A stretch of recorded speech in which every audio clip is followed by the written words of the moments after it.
My name is Davis Vaitkunas, and this is the Winter 2023 installment of Bond Capital TV.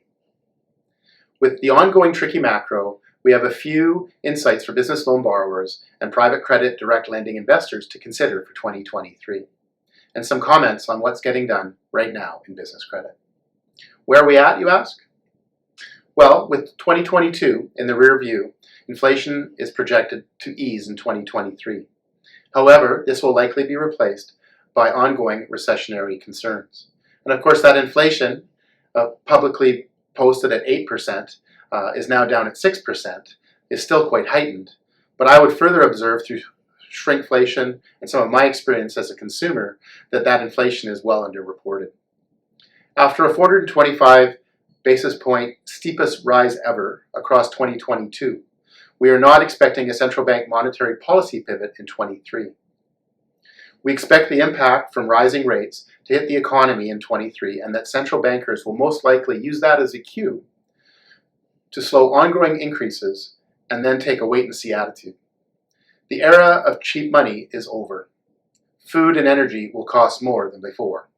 That's what we're seeing. You're probably wondering, where does this leave business owners and what are we seeing here at Bond? A few thoughts for borrowers.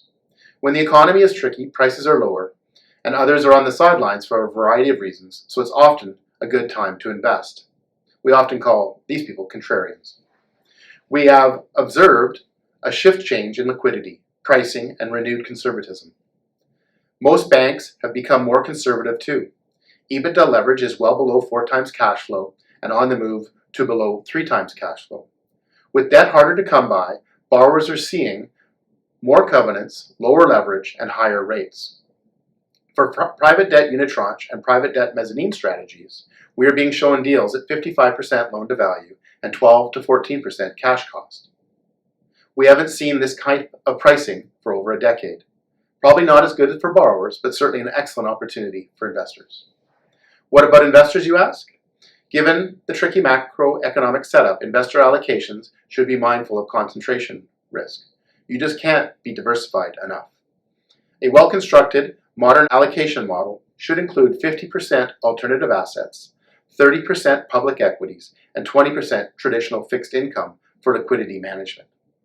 Within those alternative assets, investors should look for non-correlated diversification and alternative assets that provide interest rate and inflation protection. Private credit happens to hit all of those marks. Are deals getting done?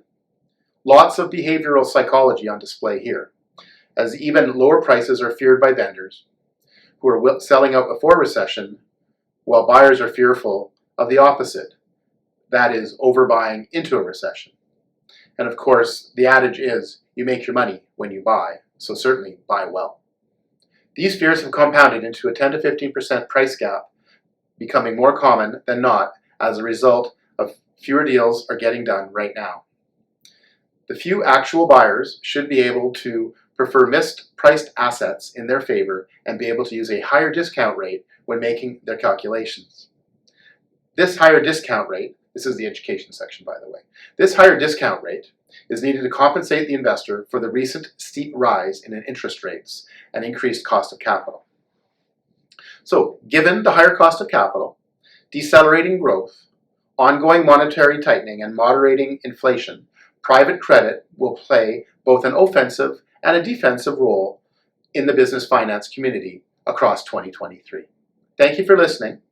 I hope you found these insights helpful. I am Davis Vaitkunas from Bond Capital Private Credit. This has been another installment of Bond Capital TV.